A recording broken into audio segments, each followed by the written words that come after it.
falling in love with. Hello and welcome to Season 2, Episode 41 of the Berean Manifesto, brought to you by the Ekklesian House.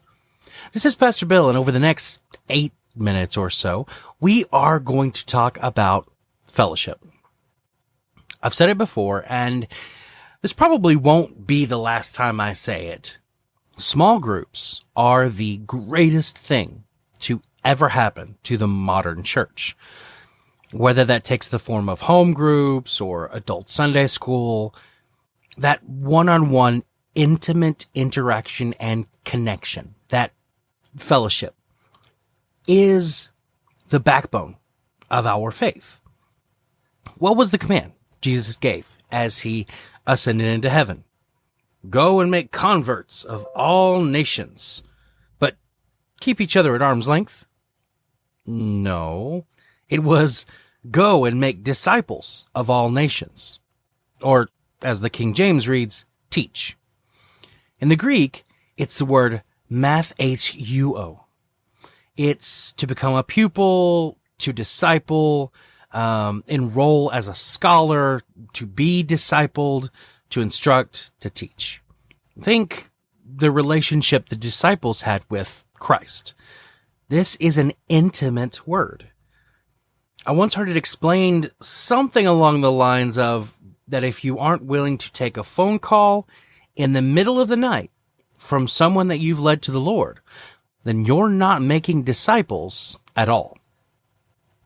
What if we rebuilt church culture from the ground up, valuing the intimacy of discipleship as priority number one, instead of a side program, and gave up the extra biblical fluff we've added over the years to make ourselves feel religious and spiritual?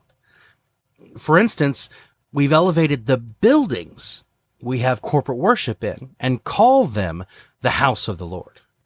Now, while there is some Old Testament biblical precedent there, it hasn't been a valid correlation since the veil in the temple was torn in two at the death of Christ.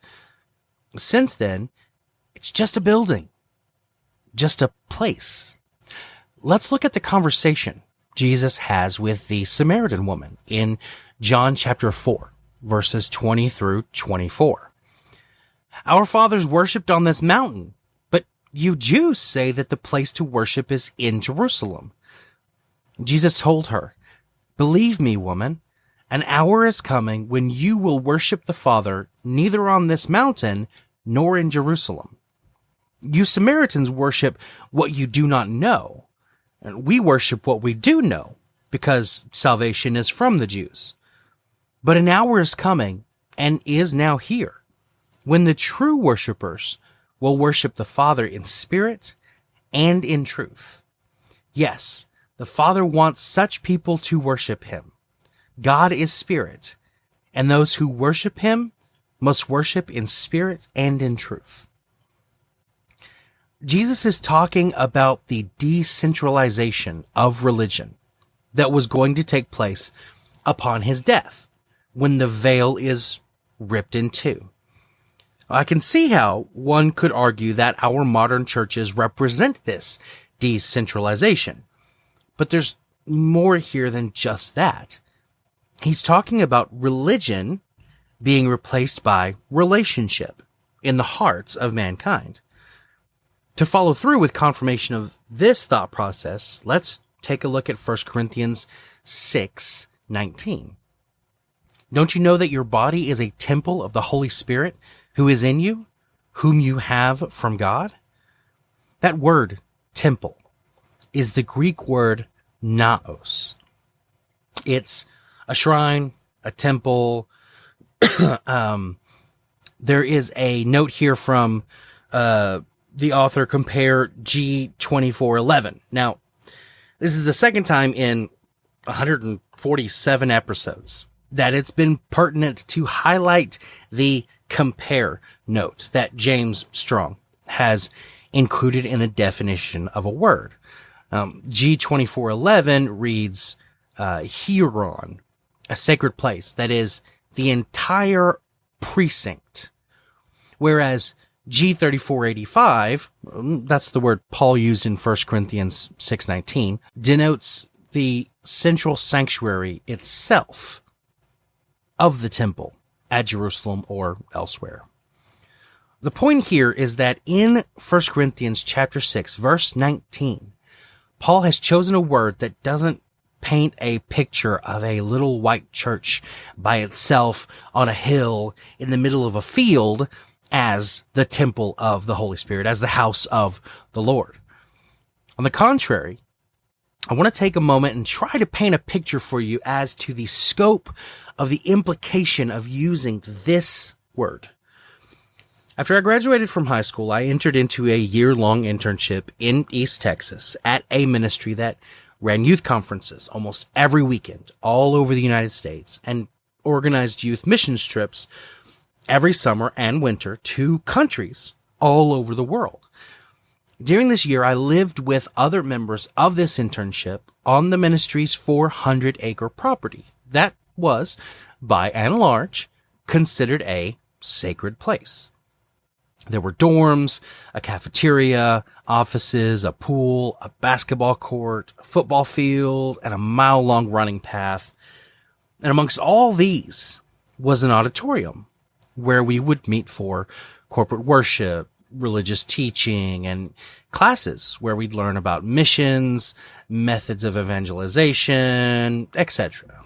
It was, in essence, our church building. Now imagine everything on the property was an auditorium. The dorms, an auditorium. The cafeteria, an auditorium. The offices, an auditorium. The pool, a wet auditorium. The basketball court, an auditorium. The football field, an auditorium. And the running path, an auditorium. The church as a whole is this sacred place. And we, the body of the church, are its auditoriums.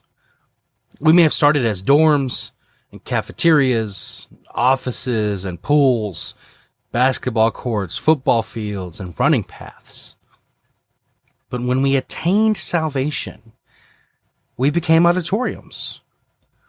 We are the church's naos, its temples. We are the house of the Lord, not some building where we meet.